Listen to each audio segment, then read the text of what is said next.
Hi everyone, welcome to pin paper TNPSC. So இந்த வீடியோவில் வந்து மேக்ஸ் வந்து ஸ்டெப் பை ஸ்டெப்பாக ஸோ எப்படி ஸ்டார்ட் பண்ணணும், பிகினர் நான் இன்னைக்கு தான் டிஎன்பிஎஸ்சி படிக்க ஆரம்பிக்கிறேன் அப்படிங்கிறவங்களுக்கு கூட ஸோ இதெல்லாம் பண்ணிட்டு தான் நம்ம மேக்ஸ் பண்ணணும் அப்படிங்கிற அந்த அளவுக்கு ஒரு தெளிவான சில விஷயங்களை சொல்கிறேன். So inch by inch, so ஸ்டார்டிங்கில் ஒரு பிகினருக்கு என்னென்ன விஷயங்கள்லாம் டவுட் வருமோ ஸோ அது எல்லாத்தையுமே நம்ம நோட்டீஸ் பண்ணி டீட்டெயில்டாக ரொம்ப தெளிவாக பேசிடுவோம். ஓகேவா? ஸோ ஒரு கான்ஃபரன்ஸ்க்காக தான். ஸோ அதுதான் முதல் விஷயமே. ஸோ அதே மாதிரி ஈஸியாக ஒரு 25 கேள்வியில் ஒரு 15 கேள்வி எவ்வளோ தூரத்துக்கு ஈஸியாக நம்ம ஸ்கோர் பண்ண முடியும் அப்படிங்கிறதையும் இந்த வீடியோவில் தெளிவாக பேசிடுவோம். ஸோ நோட்ஸ் எப்படி எடுக்கணும், அந்த நோட்ஸை எப்படி இம்ப்ரூவ் பண்ணணும் அப்படிங்கிற அந்த விஷயத்தையும் பேசிடுவோம். ஸோ அதுக்கப்புறம் சின்ன சின்ன மைன்யூட்டான விஷயங்கள், ஸோ அதில் தான் நிறையா பேர் வந்து ஈஸியாக மார்க் ஸ்கோர் பண்ணுற விஷயம். ஸோ அந்த மாதிரி சின்ன சின்ன நுணுக்கங்களையும் நம்ம இந்த வீடியோவில் சொல்ல போகிறோம். ஸோ கடைசியாக ஒரு 30 டேஸ்க்கு ஒரு சிம்பிளான ஒரு ஸ்டடி பிளான் சொல்லிடுறேன். ஸோ அதை வச்சு பிகினர்ஸாக இருந்தாலும் சரி, இல்லை நான் ஓரளவுக்கு கவர் பண்ணிட்டேன் அப்படிங்கிறவங்களும் சரி, அதை வந்து கவர் பண்ணிட்டேன் அப்படின்னா அதை ரிவிஷனுக்காக ப்ராக்டிஸ் பண்ணுறதுக்காக யூஸ் பண்ணிக்கோங்க. இல்லை இப்போ தான் பிகினர்ஸ் அப்படின்னா அவங்களுக்கு அது ரொம்பவே பெர்ஃபெக்டாக சூட் ஆகும். ஓகேவா? ஸோ ஃபஸ்ட்டு விஷயம் என்ன அப்படின்னா, மேக்ஸ் வந்து ஆரம்பிக்கிறதுக்கு முன்னாடி ஆப்டிடியூட் ரீசனிங் நமக்கு வந்து இது ரொம்ப ஈஸி அப்படிங்கிற அந்த ஒரு மைண்ட் செட் இருக்கணும். ஸோ ஒரு கரெக்டான மைண்ட் செட் இருக்கணும். ஆப்டிடியூட் ஈஸி, நம்மளால படிக்க முடியும் அப்படிங்கிறத நம்ம நம்பணும். ஈஸி தான் அப்படிங்கிறத நம்ம உணரணும். ஸோ அதை நம்ம நம்பிட்டோம் அப்படின்னாலே நமக்கு வந்து மேக்ஸில் 25 கேள்விக்கு 23 24 அப்படிங்கிறதெல்லாம் ரொம்ப சர்வசாதாரணமாக ரொம்ப ஈஸியாக நம்மளால வாங்கக்கூடியது தான். ஓகேவா? ஸோ அப்போ ஃபஸ்ட்டு விஷயம் கரெக்டான மைண்ட் செட், நம்மளை நம்ம நம்பணும், அவ்வளோதான். ஸோ ரெண்டாவது, ஃபர்ஸ்ட் பேசிக்கான அரித்மெட்டிக் ஆப்ரேஷனான இந்த 4ஐயும் நம்ம நல்லா தரவு பண்ணிடணும். பேசிக்கா addition, subtraction, multiplication, division. So இந்த அடிஷன் சப்ராக்ஷன்ல நிறைய பேருக்கு பெருசா குழப்பம் வர போறது இல்லை, எல்லாமே ஓரளவுக்கு கரெக்டாக தான் இருக்கும். ஸோ மல்டிப்ளிகேஷன்லயும் டிவிஷன்லயும் தான் நிறைய பேர் ஸ்டக் ஆவாங்க. ஸோ ரொம்ப கேர்லெஸ்ஸா இருக்கிறதுனால அந்த மாதிரி மிஸ்டேக்ஸ் வரும். அதே நேரத்தில் சின்ன சின்ன சில்லி மிஸ்டேக்ஸும் வரும். ஸோ அதெல்லாம் நம்ம அவாய்ட் பண்ண கற்றுக்கணும். ஸோ அப்போ நமக்கு ஸ்பீடாக பண்ணுறதுக்கு இந்த 4 விஷயமும் வரணும். ஸோ அதுதான் ரொம்ப முக்கியம் அந்த இடத்துல.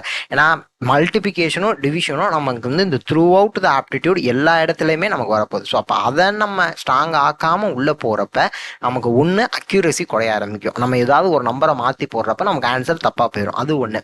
இன்னொன்று என்ன அப்படின்னா, ஸ்பீடு கம்மியாயிரும். அதே மாதிரி நமக்கு டவுட் வர்ற பட்சத்தில் நம்ம 2வது தடவையும் அதே மல்டிப்ளிகேஷனை போடுவோம். உதாரணத்துக்கு ஒரு 3 டிஜிட் நம்பரோட ஒரு 2 டிஜிட் நம்பர் இருக்குது அப்படிங்கிறப்ப இதை ரெண்டையும் மல்டிப்ளை பண்ணுறதுக்கு நம்மளுக்கு ஒரு ஆன்சர் வரும். இது கரெக்டு தானா அப்படின்னு திருப்பி நம்ம செக் பண்ணுவோம். ஸோ அப்போ நமக்கு அங்கே டைம் வேஸ்ட் ஆகும். ஓகேவா? ஸோ அதே நேரத்தில் என்ன எங்க பிரச்சனை அப்படின்னா, ஒரு மல்டிப்ளிகேஷன் நம்ம தப்பா போடுறப்ப நமக்கு ஒரு ஆன்சர் வரணும்ல, அதே ஆன்சர் ஆப்ஷன்லையும் கண்டிப்பா இருக்கும். அப்படிதான் டிஎன்பிஎஸ்சி செட் பண்ணுவாங்க. ஸோ அதனால இது ரொம்ப பேசிக்கான விஷயம். ஸோ நான் அந்த வீடியோ ஆரம்பிக்கிறப்பே சொல்லியிருந்தேன். ஸோ சின்ன சின்ன விஷயங்கள்ல இருந்து ஸ்டெப் பை ஸ்டெப்பா, இன்ச் பை இன்ச்சா நான் சொல்லிட்டு போறேன் அப்படிங்கிறத. ஸோ அப்ப இதை ரெண்டையும் நல்லா கவனத்துல வச்சுக்கோங்க. ஸோ இல்லை எனக்கு கொஞ்சம் மல்டிப்ளிகேஷன்ல கொஞ்சம் இது அப்படின்னா, டெய்லி ஒரு 10 நம்பர் நீங்களா ஏதாவது ஒரு நம்பர் எடுத்துக்கோங்க. ஒரு 3 டிஜிட் நம்பர், ஒரு 2 டிஜிட் நம்பர் எடுங்க. ஒரு 4 டிஜிட் நம்பர், ஒரு 3 டிஜிட் நம்பர் எடுங்க. இல்லை 2 3 டிஜிட் நம்பர் எடுத்துக்கோங்க. அதே மாதிரி தான் டிவிஷனுக்கும். ஸோ அந்த மாதிரி நீங்களா போட்டு பாருங்க. ஸோ நீங்களா போட்டு கால்குலேட்டர்ல அதை செக் பண்ணிக்கோங்க. டெய்லி ஒரு 10 இதுல ஒரு 10 அதுல ஒரு 10 மல்டிப்ளிகேஷன் ஒரு 10 டிவிஷன் பண்ணீங்க அப்படின்னா ஒரு 10 நாள்லயே இதை நம்மளால ஸ்ட்ராங் ஆக்கி கொண்டு வந்துட முடியும். ஏன்னா நமக்கு தெரியாத விஷயம் அப்படிங்கிறது கிடையாது. தெரிஞ்சதை தான் கொஞ்சம் ஸ்பீடு இம்ப்ரூவ் பண்ண போறோம். அதுக்கு என்ன பண்ணணுமோ அதை பண்ணிக்கணும், அவ்வளவுதான். ஸோ அதுக்கப்புறம் நான் ஏற்கனவே சொன்னதுதான், இன்க்ரீஸ் ஸ்பீட் அண்ட் அக்யூரசி. மேக்ஸ்ல நிறைய பேர் சொல்ற விஷயம் டைம் பத்தல. அப்ப டைமுக்கு என்ன செய்யணும் அப்படின்னா, ஸ்பீடை இன்க்ரீஸ் பண்ணணும். அப்ப ஸ்பீடு வேகத்தை கூட்டுறப்ப நமக்கு தப்பு வர ஆரம்பிக்கும். அப்ப அக்யூரசியையும் மெயின்டைன் பண்ணணும். நான் வேகமா பண்ணுவேன், பட் கரெக்டா பண்ணுவேன். அதுதான் ரொம்ப முக்கியம். வேகமா பண்றது பெரிய விஷயம் இல்லை, வேகமா பண்ணாலும் கரெக்டா பண்ணணும். அதுதான் ரொம்ப முக்கியம். நம்ம 25 கொஸ்டினை 30 நிமிஷத்துக்குள்ள கண்டிப்பா சால்வ் பண்ணியே ஆகணும். ஸோ அப்ப அதை நோக்கி தான் நம்மளுடைய இலக்கு இருக்கணும். அப்படிங்கிறப்ப நம்ம வேகம் அப்படிங்கிறது இங்க ரொம்ப ரொம்ப முக்கியம். பட் வேகமா பண்றப்ப கரெக்டாகவும் பண்ணணும். ஓகேவா? ஸோ இது ஒரு 3 விஷயம், ரொம்ப சிம்பிளானது தான். ஸோ ஒரு ஸ்கொயர் அப் டு 25 முடிக்கும், 25 ஸ்கொயர் முடிக்கும். 1 ஸ்கொயர்ல இருந்து ஆரம்பிச்சு அப் டு 25 ஸ்கொயர் முடிக்கும். நல்லா மனப்பாடம் பண்ணிடுங்க. ஸோ இது மனப்பாடம் பண்ண வேண்டிய விஷயம் தான். நல்லா மனப்பாடம் பண்ணிடுங்க. கியூப் 10 முடிக்கும். ஸோ முடிஞ்சா 15 முடிக்க பண்ணிக்கோங்க. ஸோ 15 முடிக்கும் பண்ணிக்கிட்டீங்க அப்படின்னா கொஞ்சம் ஈஸியா இருக்கும். ஸோ அதே மாதிரி டேபிள்ஸ் அப் டு 15 கண்டிப்பா தெரியணும். ஸோ 12 டேபிள் முடிக்கும். எல்லாத்துக்குமே பெரும்பாலும் தெரிஞ்சிருக்கும். அப் டு 10 அப் டு 12 முடிக்கும். கொஞ்சம் 15 முடிக்கும், கொஞ்சம் பார்த்து வச்சுக்கோங்க. முடிஞ்சா 20 டேபிள்ஸ் முடிக்க படிச்சுக்கோங்க. ஓகேவா? ஸோ கீழே அப் டு 10 முடிக்கும் போது கண்டிப்பாக தெரியணும்ப்பா. ஸோ ஒரு சிலர் 12 15 முடிக்கும் கீழேயும் போவாங்க. பட் 10 அப்படிங்கிறது 10 × 15 150 இது முடிக்குமாவது நல்லா தெரிஞ்சு வச்சுக்கணும், அவ்வளோதான். ஓகேவா? ஸோ இல்லை அப்படின்னா 20 முடிக்கும் போகணும். ஸோ அப்போ இந்த ஸ்கொயரு, கியூபு, டேபிள்ஸ், ஸோ இது மூணும் நல்லா தெரிய வேண்டிய விஷயங்கள்.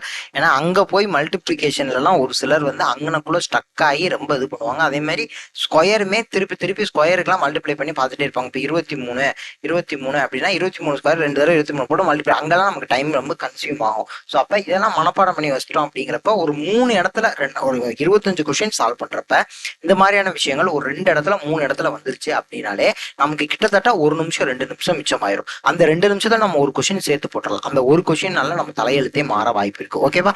ஸோ அப்ப சின்ன சின்ன விஷயங்கள் தான் இதெல்லாம். ரொம்ப பார்க்குற என்ன இதெல்லாம் சொல்றியா அப்படிங்கிற மாதிரி இருக்கும். பட் ரொம்ப சிம்பிளான விஷயங்கள் நமக்கு பெரிய அளவில் ஹெல்ப் பண்ணும். ஓகேவா? ஸோ இன்னும் நிறைய பேருக்கு டேபிள்ஸே இன்னும் கொஞ்சம் யோசிச்சு பண்றவங்களா இருக்காங்க. ஸோ என்ன அப்படின்னா, இப்போ உதாரணத்துக்கு சொல்றேன், 7 × 8 அப்படின்னு கேட்டால் அவங்களுக்கு டக்குன்னு சொல்ல வராது. என்ன செய்வாங்க அப்படின்னா 1 × 8லேருந்து ஆரம்பிப்பாங்க. ஒரு சிலர் 5 × 8 அப்படின்லேருந்து 5 × 8 6 × 8 7 × 8 அப்படி வருவாங்க. ஸோ அதெல்லாம் வரக்கூடாது. அப்போ நீங்கள் டேபிள்ஸில் இன்னும் ஸ்ட்ராங் ஆகலை அப்படிங்கிறதா மீனிங். ஓகேவா? ஸோ அதனால் அதெல்லாம் கொஞ்சம் இது பண்ணிக்கணும். ஸோ அப்போ கொஞ்சம் நீங்கள் ஒரு 2 தடவை 3 தடவை டெய்லி ஒரு 2 தடவை எழுதி பார்த்துட்டீங்க, ஒரு 4 நாளைக்கு எழுதி பார்த்துட்டிங்கன்னா அந்த டேபிள்ஸ் மண்டேல அப்படின்னு நின்றுக்க போகுது.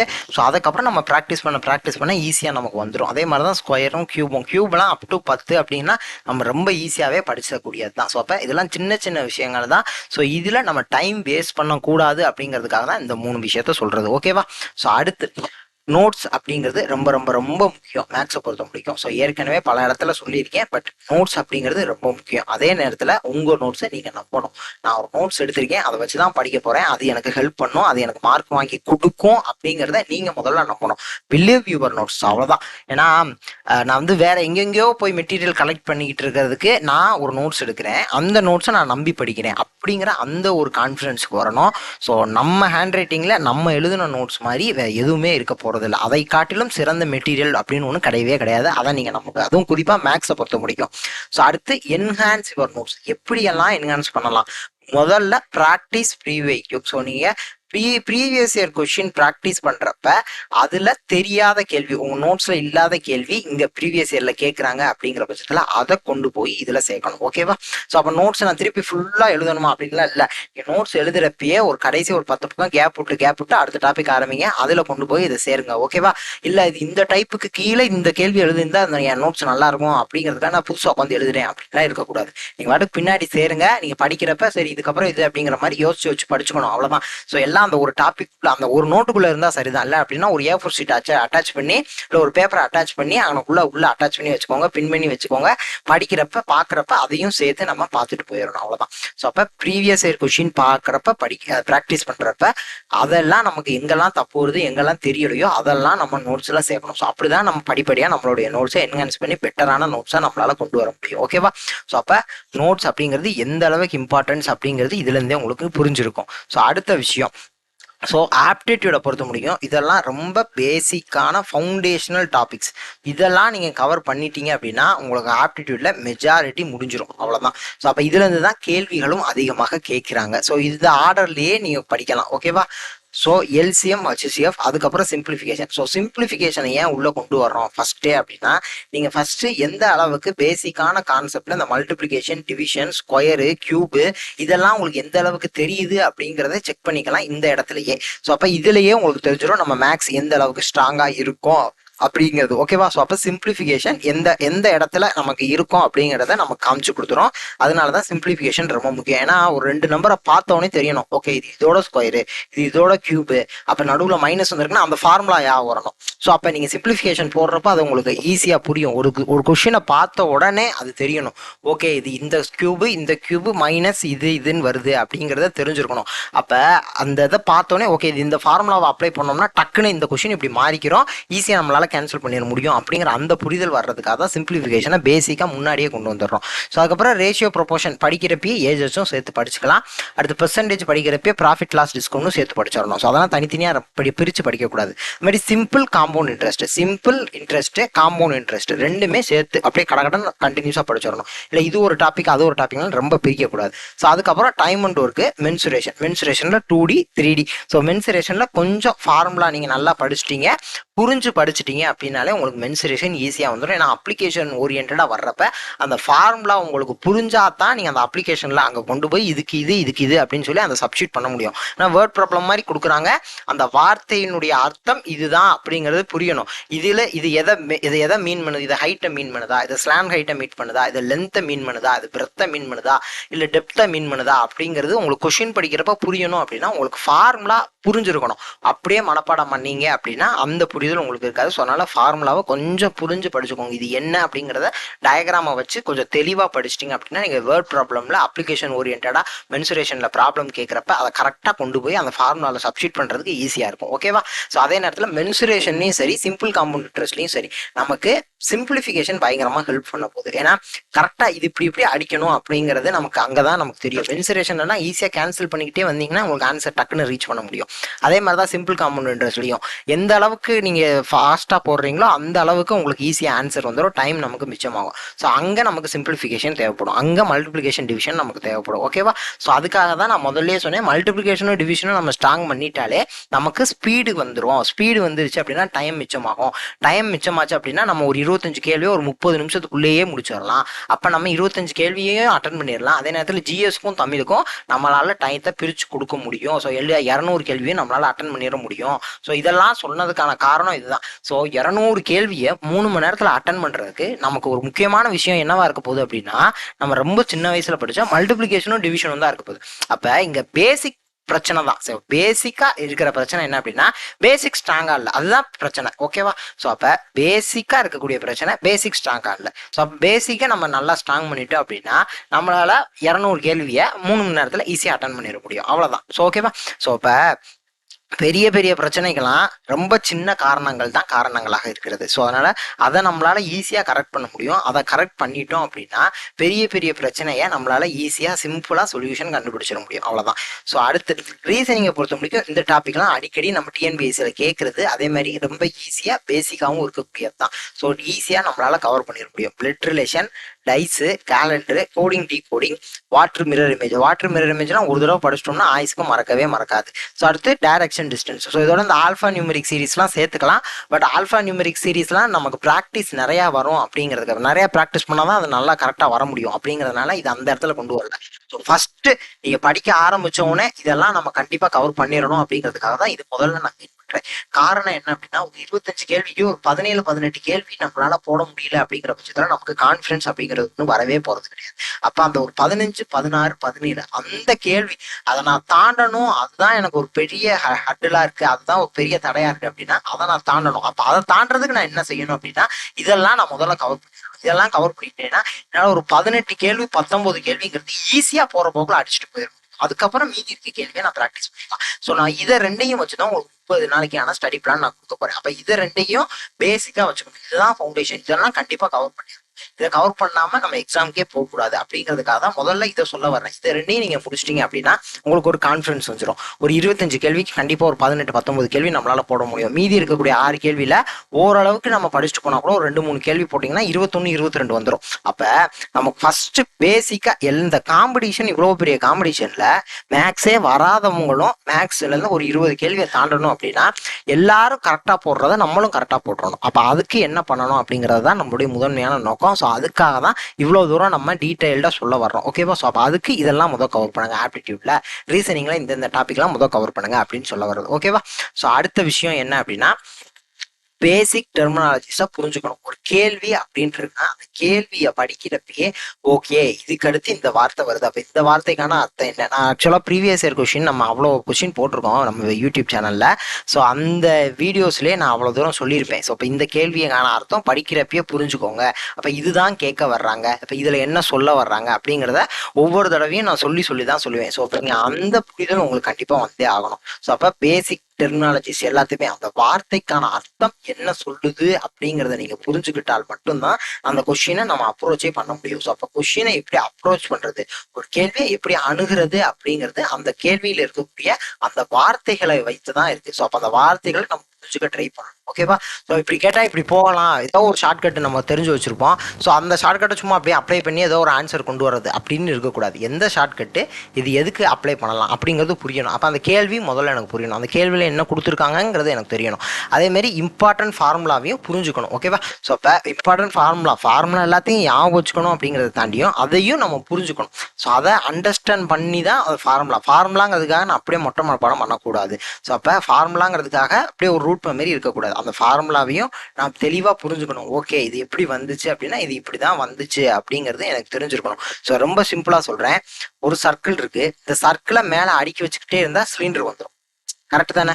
சர்க்கிள் இப்போ ஒரு காயின் இருக்குப்பா, அது காயின் என்னது? ஒரு சர்க்கிள். அந்த காயின் அப்படியே மேலே மேலே மேலே மேலே வச்சுக்கிட்டே போனீங்கன்னா ஒரு சிலிண்டர் வந்துடும். கரெக்ட் தானே? நீங்கள் இதை வச்சு ஃபார்முலாவை நீங்கள் உங்களால் சர்க்கிளோட ஃபார்முலாவையும் இந்த ஃபார்முலாலையும் உங்களால் மேட்ச் பண்ண முடியும். அவ்வளோதான். ஸோ அப்போ இந்த மாதிரி சிம்பிளாக நீங்கள் ரொம்ப சிம்பிளாக நீங்கள் இது பண்ண ஆரம்பிச்சிட்டிங்கனாலே புரிஞ்சிடும். ஒரு சிலிண்டர் இருக்கு, இது சிலிண்டர். இப்போ இந்த சிலிண்டரை இப்படி வெட்டுறப்ப கோன் வருதா? சிலிண்டரை இப்படி வெட்டுறப்ப கோன், இது ஒரு கோனு, அப்போ இது ஒரு கோனு, இது ஒரு கோனு. கரெக்டா? அப்போ 1/3 அப்படிங்கிற அந்த இது வந்து எப்படி வருது? ஒரு சிலிண்டர் இருக்கு, அதை வெட்டுறோம், அப்போ 1/3 வருது. ஸோ அப்போ இந்த பேசிக்கான புரிதல் உங்களுக்கு வர ஆரம்பிக்கணும். ஸோ அப்போ இதுதான் நமக்கு முக்கியம். ஓகேவா? ஸோ ஸ்கொயருக்கும் ஒரு ரெக்டாங்கிளுக்கும், ஸ்கொயரு ஒரு ரெக்டாங்கிள், இது ஏன் எல்லா சைடும் ஏன்னு போடுறோம், இது எல்லுன்னு போடுறோம், இது பீன்னு போடுறோம், ஏன் அப்படிங்கிற இந்த புரிதல் வரணும். இது 4 ஈக்குவலா இருக்கு, இது வந்து வேற வேற லென்த்ல இருக்கு. அப்ப வேற வேற லென்த்ல இருந்தாதான் அதுக்கு பேர் ரெக்டாங்கிள். இந்த ஒரு ரெக்டாங்கிள்ல 4 சைடு ஈக்குவலா இருந்துச்சுன்னா அது என்னவா மாறிடும்? ஸ்கொயரா மாறிடும். இதெல்லாம் ரொம்ப சின்ன விஷயம் தானே. ஸோ அப்ப இதெல்லாம் நமக்கு புரிய ஆரம்பிக்கணும். அவ்வளவுதான். ஸோ இப்ப ஒரு ஸ்பியர் இருக்கு, அதை பாதியாக கட் பண்ணால் ஹெமிஸ்பியரு, அதில் ஓட்டை இருந்துச்சு அப்படின்னா ஹாலோ ஹெமிஸ்பியர். அப்போ ஹெமிஸ்பியரு, அப்போ ஹாலோ ஹெமிஸ்பியரு, ஸ்பியரு, ஹாலோ ஸ்பியர், அந்த விஷயங்கள்லாம் நமக்கு புரிய ஆரம்பிக்கணும். ஸோ அவ்வளோதான். ரொம்ப சிம்பிளானது தான். நம்ம படிக்கிறப்ப கொஞ்சம் புரிஞ்சுக்கிட்டு படித்தாலே நம்மளால ஈஸியாக கொண்டு வந்துட முடியும். ஓகேவா? ஸோ அவ்வளோதான். ஸோ அடுத்த விஷயம் என்ன அப்படின்னா, so last digit verification for answer. So ஒரு ஆன்சர் நீங்கள் ரீச் பண்ணுறப்ப ஒரு 2 நம்பர் மல்டிப்ளை பண்ணுறீங்க. இப்போ ஒரு 3 டிஜிட் நம்பர் இருக்குது, இங்கே ஒரு 3 டிஜிட் நம்பர் இருக்குது. இதை மல்டிப்ளை பண்ணுறப்ப உங்களால் ஈஸியாக பார்த்தோன்னே சொல்ல முடியும். ஓகே, லாஸ்ட் டிஜிட் இதுதான் வரும் அப்படிங்கிறத உங்களால் சொல்ல முடியும். அதை வச்சே நீங்கள் ஆன்சர் போட்டுடலாம். ஓகேவா? ஸோ இப்போ ரொம்ப சிம்பிளாக சொல்கிறேன். 231 இருக்குது, இங்கே 11 இருக்குது. இதை ரெண்டையும் மல்டிப்ளை பண்ணால் கடைசி டிஜிட் என்னவா வரும்? கண்டிப்பாக ஒன்றா தான் வரும். இதில் ஏதாவது மாற்றம் இருக்கா? நான் அதை ஃபுல்லாக பண்ணணும்னு அவசியம் இருக்கா? இப்போ 3, இங்கே 2, இங்கே 1, இங்கே 3, இங்கே 2. அப்போ லாஸ்ட் டிஜிட் என்னவா தான் வருது? எனக்கு லாஸ்ட் டிஜிட் 1ங்கிறது தான் வருது. இப்போ இதை நான் பார்த்தோன்னே சொல்லிடலாம், 231 11 அப்படின்னா பார்த்தோன்னே சொல்லிடலாம், இது 1 வரும் லாஸ்ட் டிஜிட்னு. உங்களுக்கு ஆன்சர் 4 ஆப்ஷனில் உங்களுக்கு லாஸ்ட் டிஜிட் 1 வர்ற மாதிரி ஒரே ஒரு ஆன்சர் தான் இருக்கும். அப்படி நீங்கள் உங்களுக்கு கொடுத்துருக்காங்க அப்படின்னா நீங்கள் அதை டிக் அடிச்சுட்டு போகலாம். ஃபுல்லாக நீங்கள் மல்டிப்ளை பண்ணணுங்கிற அவசியம் இல்லை. ஸோ அப்போ அந்த லாஸ்ட் டிஜிட்டை வச்சு எப்படி ஆன்சர் ரீச் பண்ணுறது அப்படிங்கிறதுலாம் உங்களுக்கு ப்ராக்டிஸ் பண்ண தான் வரும். ஸோ அப்போ அந்த மாதிரியான நாலேஜையும் கெயின் பண்ணிக்கணும். அதே மாதிரி டிவிசிபிலிட்டி ரூல். ஸோ ஒரு கொஸ்டின் போட்டுக்கிட்டே இருக்கும், இதை டிவைட் பண்ணுமா அப்படிங்கிறது நீங்கள் டிவிசிபிலிட்டி ரூல் தெரிஞ்சிச்சு அப்படின்னா ஞாபகம் வச்சுக்கலாம்.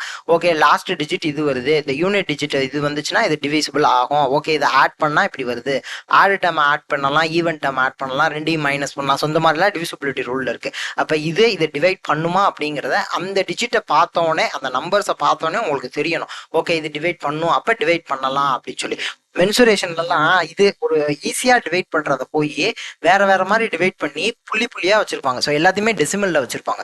ஸோ அவங்களுக்கு என்னன்னா கரெக்டா டிவைட் பண்ண தெரியல. அப்ப இதுக்கு இதை டிவைட் பண்ணாம வேற எதையோ கொண்டு போய் அந்தந்த நம்பரை டிவைட் பண்ணதுனாலதான் அவங்களுக்கு டெசிமல்லையே வந்திருக்கு. அப்ப டெசிமலை பூரா திருப்பி மல்டிப்ளை பண்ணணும். அப்ப அது வந்து ரொம்ப பெருசா ப்ராசஸ் போய்கிட்டே இருக்கும். அப்ப டைம் உங்களுக்கு ஈஸியா கிடைச்சிட்டு போயிடும். ஸோ அப்ப அந்த மாதிரியான விஷயங்கள்லாம் நம்ம கொஞ்சம் அவாய்ட் பண்ண ட்ரை பண்ணணும். ஸோ அப்ப அதுக்கு இந்த லாஸ்ட் டிஜிட்டை வச்சு எப்படி ஆப்ஷன் எலிமினேட் பண்ணலாம் அப்படிங்கிறத நம்ம தெரிஞ்சுக்கணும். டிவிசிபிலிட்டி ரூல் தெரிஞ்சிச்சு அப்படின்னா எதை கரெக்டாக டிவைட் பண்ணலாம் அப்படிங்கிறது தெரியும். ஸோ இப்போ இதெல்லாம் ப்ராக்டிஸ் பண்ண ஈஸியாக வரக்கூடியது தான்.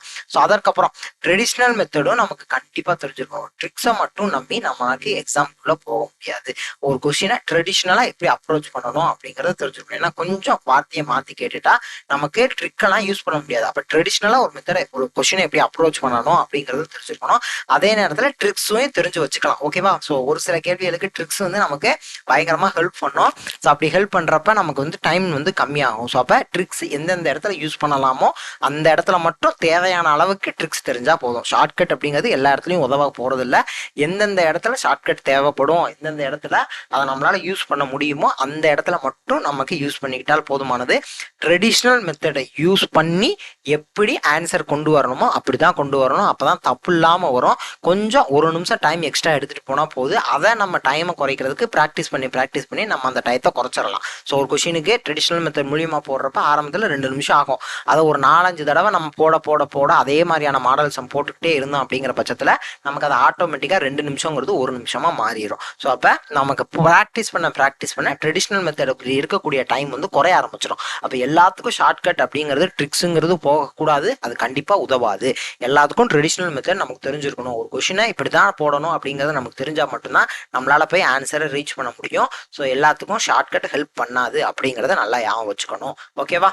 ஸோ அதற்கப்புறம் நீங்கள் ப்ராக்டிஸ் பண்ண ஆரம்பிக்கிறப்ப இல்லை நீங்கள் படிக்க ஆரம்பிக்கிறீங்க, இப்போ தான் ஸ்டார்ட் பண்ணுறேன் அப்படின்னா ஒவ்வொரு டாப்பிக்கையும் டைப் வைஸ் இது ஒரு டைப் அப்படின்னு கேட்டகரைஸ் பண்ணுங்க. ஸோ ஆரம்பத்தில் பேசிக் லெவல்லேருந்து ஆரம்பிச்சு அதற்கப்புறம் அட்வான்ஸ்ட் லெவல் வரைக்கும் போய்க்கலாம். ஓகே, ஸோ ஸ்டார்ட் பண்ணுறப்ப சிம்பிளாக ஆரம்பிக்கணும். நம்ம கிளாஸ் வீடியோலாம் போட்டிருப்போம். ஸோ அந்த வீடியோலாம் பாருங்களேன். ஆரம்பத்தில் ரொம்ப சிம்பிளாக ஸ்டார்ட் பண்ணுவோம். அதற்கப்புறம் கொஞ்சம் கொஞ்சமாக வந்து அந்த பேசிக் வந்து அட்வான்ஸ்ட் லெவல் அப்படியே கொஞ்சம் கொஞ்சமாக மூவ் பண்ணி கடைசி ரொம்ப மோர் அட்வான்ஸ்டான ஒரு கான்செப்ட்டுக்கு போவோம். ஸோ அப்போ பேசிக்லேருந்து ஆரம்பிச்சு அட்வான்ஸ்டான கான்செப்ட் போனால் தான் உங்களுக்கு படிப்படியாக போகிறப்ப அந்த டாபிக் முழுசாக புரிய ஆரம்பிக்கும். ஓகே, இந்த டாபிக் ஈஸி தான் அப்படிங்கிறது தெரிய ஆரம்பிக்கும். அட்வான்ஸ்டு லெவல் சம்முக்கே ஸ்ட்ரைட்டாக போனீங்க அப்படின்னா அங்கே நீங்கள் பேசிக் கான்செப்ட்ஸ்லாம் யூஸ் பண்ணுற மாதிரி இருக்கும். அந்த பேசிக் கான்செப்ட்ஸ்லாம் உங்களுக்கு தெரியாதப்ப அந்த கேள்வி அந்த டாப்பிக்கும் உங்களுக்கு ரொம்ப கஷ்டமாக தெரியும். ஸோ அப்போ பேசிக்லேருந்து ஆரம்பிச்சு அட்வான்ஸ்டு லெவல் போகணும். ஓகேவா? ஸோ அதற்கப்புறம் பிவைக்யூ ப்ராக்டிஸ் ரெகுலராக பண்ணணும். டீடைல்டு அப்படிங்கிற அந்த வார்த்தையை மென்ஷன் பண்ணியிருக்கேன். அப்போ ரெகுலராக பண்ணுறது அப்படிங்கிறத காட்டியும் டீடைல்டாக பண்ணணும். இப்போ டீடைல்டாக பண்ணணும் அப்படின்னா எந்தெந்த கேள்வி என்ன மாடல் என்ன டைப்பில் ரிப்பீட்டடாக கேட்குறாங்க அப்படிங்கிற அந்த புரிதல் நமக்கு வர ஆரம்பிக்கணும். அப்போ தெரியாததை எல்லாத்தையும் நம்ம நோட்ஸில் கொண்டு போய் சேர்க்க ஆரம்பிக்கணும். ஸோ அப்போ இந்த மாதிரி நம்ம ஒரு தெளிவாக ப்ராக்டிஸ் பண்ணுறது தான். ப்ராக்டிஸ் பண்ணால் தப்பாக வருது, தப்பை திருத்திக்கிட்டேன் இவ்வளோன்னு இருக்கக்கூடாது. ஸோ அதையும் தாண்டி அதில் என்ன இருக்குது அப்படிங்கிறத அதை அனலைஸ் பண்ண நம்ம கற்றுக்கணும். ஓகேவா? ஸோ அப்படி பண்ணுறப்ப தான் நம்ம பிவைக்யூ வந்து ப்ராக்டிஸ் பண்ணுறோம் அப்படிங்கிறப்ப அது ரொம்ப நமக்கு எஃபெக்டிவாக ஹெல்ப் பண்ணும். ஸோ அப்போ எல்லாரும் பிவைக்யூ ப்ராக்டிஸ் பண்ணுறாங்க. பட் கொஞ்சம் அதை அனலைசிஸ் பண்ணி இதெல்லாம் தப்பு வருது அப்படிங்கிறத கண்டுபிடிச்சி இதெல்லாம் ரிப்பீட்டடாக கேட்குறாங்க அப்படிங்கிறத கண்டுபிடிச்சி அதுக்கு கொஞ்சம் இம்பார்ட்டன்ஸ் கொடுத்து அது மாதிரி இன்னும் கொஞ்சம் அதே மாதிரியான டைப்ஸுக்கு ப்ராப்ளம் வந்து அதிகமாக சால்வ் பண்ணுறப்ப நமக்கு அங்கே கொஞ்சம் ஸ்பீட் இம்ப்ரூவ் ஆகும். ஸோ அவ்வளோதான் அனலைசிஸ். ஸோ அப்போ இதெல்லாம் கொஞ்சம் ரிப்பீட்டடாக கேட்குறாங்க. இந்த கான்செப்ட் கொஞ்சம் ரிப்பீட்டடாக கேட்குறாங்க. ஸோ இந்த கான்செப்டில் இந்த டைப் சம்மெல்லாம் கொஞ்சம் ரிப்பீட்டடாக கேட்குறாங்க. அப்போ இந்த மாடல் சம்மெல்லாம் நம்ம கொஞ்சம் அதிகமாக ப்ராக்டிஸ் பண்ணோம்னா நமக்கு வந்து இன்னும் கொஞ்சம் ஸ்பீடு வரும். கொஞ்சம் ஸ்பீடு வர்றப்ப நம்மளால் இன்னும் ஈஸியாக நம்ம டைம் கம்மியான டைம்லேயும் 25 கேள்வியையும் முடிச்சிட முடியும். அப்போ நம்ம ஜிஎஸ்க்கும் தமிழுக்கும் அதிகமான டைம் ஸ்பெண்ட் பண்ணலாம் அப்படிங்கிற அந்த புரிதல் நமக்கு வர ஆரம்பிச்சிடும். ஓகேவா? ஸோ அப்போ பிவைக்யூ ப்ராக்டிஸ் பண்ணுறப்ப அதை கொஞ்சம் உள்ள என்ன இருக்குது அப்படிங்கிறத பார்த்துட்டிங்கனாலே போதுமானது. ஸோ அடுத்து note the mistakes in your notes. Practice பண்ணுறோம் அப்படின்னா ப்ராக்டிஸ் பண்ணுறப்ப என்னென்னலாம் தப்பு வருதோ ஸோ காமன் ட்ராப், ஸோ எல்லாத்துக்கும் தப்பு வரக்கூடிய சில விஷயங்கள் இருக்கும்.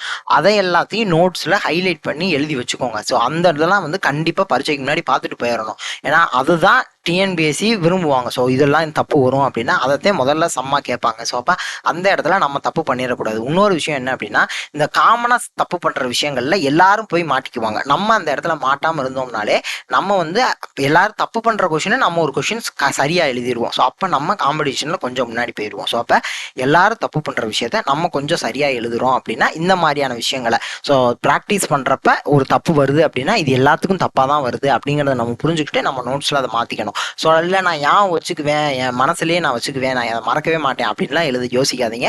போய் டக்குன்னு நோட்ஸ் எடுத்து அந்த இடத்துல போய் எழுதி வச்சிருங்க. அந்த டாபிக் கீழே கொஞ்சம் ஹைலைட் பண்ணி ஓகே இந்த இடத்துல தப்பு வருது அப்படின்னா அந்த ப்ராப்ளம் உங்களுக்கு தெரியும். பட் ஏதோ ஒரு இடத்துல எல்லாருமே தப்பு பண்ணுவாங்க. அந்த இடத்த மட்டும் கொஞ்சம் ஹைலைட் பண்ணி நோட் பண்ணி வச்சுக்கிட்டீங்க அப்படின்னா நீங்கள் பரீட்சைக்கு முன்னாடி அதை லைட்டாக பார்த்துட்டு போகிறப்ப அந்த இடத்துல தப்பே வராது எக்ஸாம் ஹாலில் உட்காந்துக்கிட்டு. ஓகேவா? ஸோ அதனால் இந்த மாதிரி எல்லாரும் தப்பு பண்ணுற விஷயங்களையும் நீங்கள் கொஞ்சம் நோட்ஸில் சேர்த்துக்கோங்க. ஸோ இது சில்லி மிஸ்டேக்கு, சின்ன மிஸ்டேக்கு, இது நம்ம ஏன் வச்சுக்கலாம், அடுத்த தடவை திருத்திக்கலாம் அப்படின்னு சொல்லி நினைக்காதீங்க. ஓகேவா?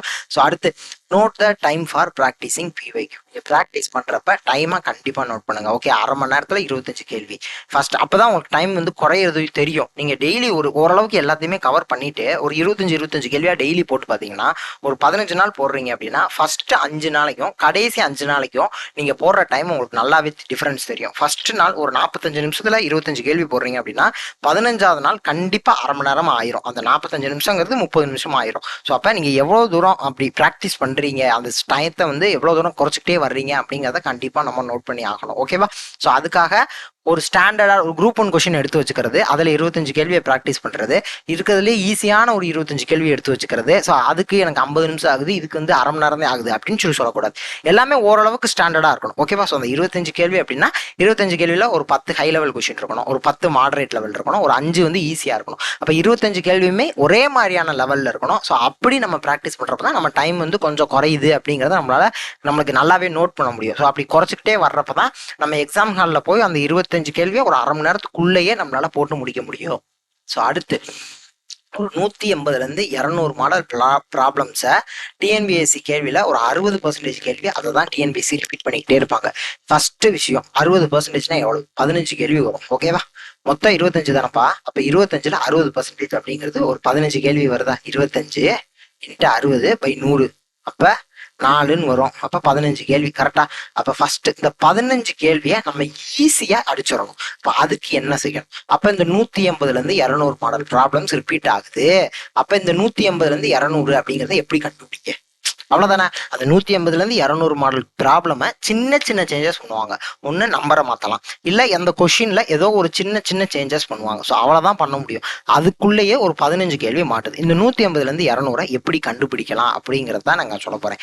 ஒன்று, இந்த டாபிக் இருக்குல்ல, இப்போ நான் காமிக்கிற இந்த ஆப்டிடியூட் டாபிக்லாம் நல்லா படிச்சிடணும். ஸோ அதில் பேசிக்காக ரிப்பீட்டடாக கேட்குற ஒரு சில மாடல் சம்ஸ் இருக்கும். அதை நம்ம படிக்கிறப்பே ஸ்ட்ராங்காக பார்த்துட்டு போயிடுறோம் அப்படின்னா நம்ம பிவைக்யூ ப்ராக்டிஸ் பண்ண ஓகே இந்தந்த மாடல் கொஷின்லாம் திருப்பி கேட்குறாங்க அப்படிங்கிறத புரிஞ்சிருச்சு அப்படின்னாலே அந்த ஒரு 180லேருந்து 200 கேள்விகளை நம்மளால ஈஸியாக பிடிச்சிட முடியும். ஸோ உதாரணத்துக்கு சொல்கிறேன் அப்படின்னா இப்போ எல்சிஎம் HCF அப்படின்னு எடுத்துக்கிட்டோம் அப்படின்னா ஒரு 10லேருந்து 15 மாடல் கேள்வி தான் அதிகமாக ரிப்பீட்டடாக கேட்பாங்க. கரெக்டு தானே?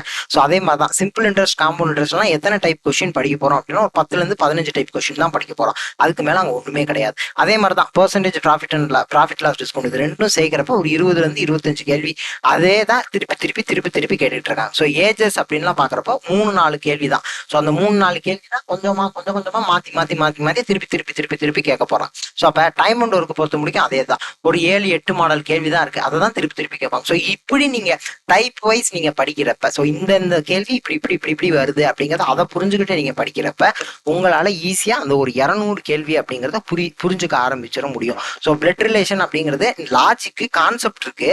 பட் எப்படியெல்லாம் கேட்பாங்க அப்படின்னா ஒரு ஃபோட்டோகிராஃபை இது பண்ணி கேட்பாங்க.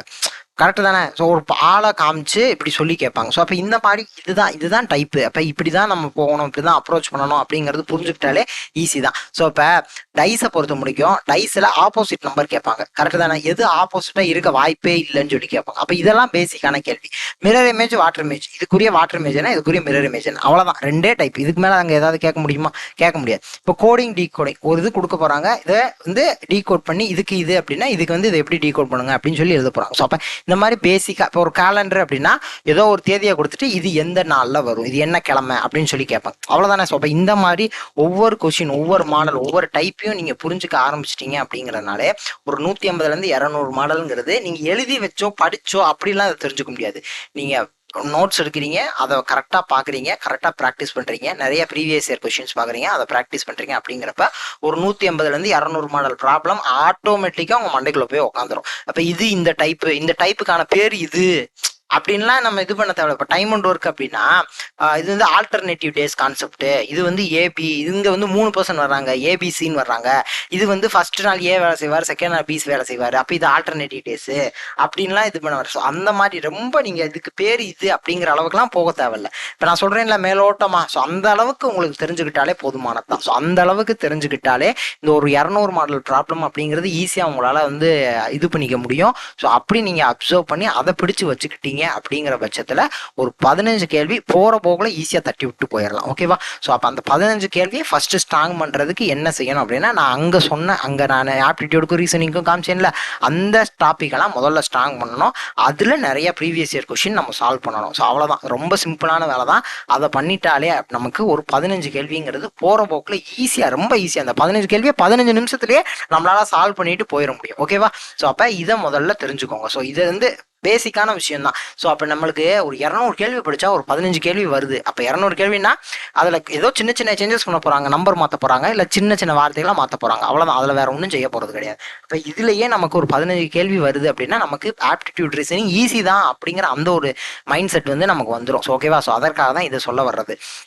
ஸோ அடுத்து டெய்லி ஒரு 3 மணி நேரம் படிச்சிங்க அப்படின்னா, 3 மணி நேரம் மேக்ஸ் பார்க்குறோம், ப்ராக்டிஸ் பண்ணுறோம் அப்படின்னா ஒரு 30 நாளில் எப்படி படிச்சுக்கலாம் அப்படிங்கிறது நான் ஏற்கனவே காமிச்ச அந்த ஆப்டிடியூட் ரீசனிங் டாப்பிக்கான மட்டும் ஒரு சின்ன ஸ்டடி பிளான் சொல்லிடுறேன். ஸோ பிகினர்ஸ் இது தாராளமாக ட்ரை பண்ணி 30 நாளில் கண்டிப்பாக முடிச்சிட முடியும். ஸோ அப்போ ஃபஸ்ட்டு ஃபேஸ் 1 மொதல் 7 நாளில் இதை மட்டும் படிங்க. ஏன்னா மொதல் 7 நாள் ரொம்ப கஷ்டப்பட வேணாம். First simplification, square, cube, multiplication, எப்படி ஆட் பண்ணணும், எப்படி மைனஸ் பண்ணணும், எப்படி மல்டிப்ளிகேஷன், எது டிவிஷன். ஸோ இந்த மாதிரி பேசிக்காக ரிலேட் பண்ணி சிம்பிளிஃபிகேஷன் முதல்ல பார்க்குறோம். அடுத்து எல்சிஎம், ஹெச்சிஎஃப், ரேஷியோ, ப்ரொபோர்ஷன், அதோட சேர்த்து ஏஜஸ். ஸோ அப்போ ஒரு 7 நாளில் இதை மட்டும் பார்த்தாலே போதுமானது தான். ஓகேவா? ஸோ அப்போ இதில் நிறையா ப்ராக்டிஸ் பண்ண இதிலே நீங்கள் ஸ்ட்ராங் ஆகிடுவீங்க. ஸோ அடுத்த விஷயம் என்ன அப்படின்னா ஃபேஸ் 2 அடுத்து 8லேருந்து ஒரு 8வது நாள்லேருந்து 15 நாள் முடிக்கும். So percentage, profit loss discount, இது ரெண்டையும் சேர்த்தே படிக்க சொல்லியாச்சு. அடுத்து சிம்பிள் இன்ட்ரெஸ்ட், காம்பவுண்ட் இன்ட்ரெஸ்ட். ஓகேவா? இப்போ சிம்பிள் இன்ட்ரெஸ்ட், காம்பவுண்ட் இன்ட்ரெஸ்ட் படிக்கிறப்ப உங்களுக்கு சிம்பிளிஃபிகேஷன் ஹெல்ப் பண்ணும். அதுக்காக தான் சிம்பிளிஃபிகேஷனை முன்னாடியே நம்ம கொண்டு வந்தாச்சு. ஓகேவா? ஸோ அப்போ percentage, profit loss discount, so இதுக்குமே நமக்கு பேசிக்காக அந்த மல்டிப்ளிகேஷனு, டிவிஷனு எல்லாமே நமக்கு தேவைப்படும். ஸோ அடுத்தடுத்து வரக்கூடிய கான்செப்டில் எப்படி எல்சிஎம் எடுக்கிறது அப்படிங்கிற அதுவும் நமக்கு தேவைப்படும். ஸோ அதுக்காக தான் எல்சிஎம், ஹெச்சிஎஃப்ஐ முன்னாடியே கொண்டு வந்தாச்சு. ஓகேவா? ஸோ அடுத்து 16லேருந்து 21 time and work, mensuration. So இங்கேயும் பாருங்கள், இது கணக்குப்படி பார்த்தா இது ஒரு டாப்பிக்கு, இது ஒரு டாப்பிக்கு, ரெண்டே டாபிக் தான். ஆனால் எத்தனை நாள் கொடுத்துருக்கோம் அப்படிங்கிறத பாருங்கள். அதே மாதிரி 16லேருந்து 21 நாள் இதுவும் ரெண்டே டாபிக்.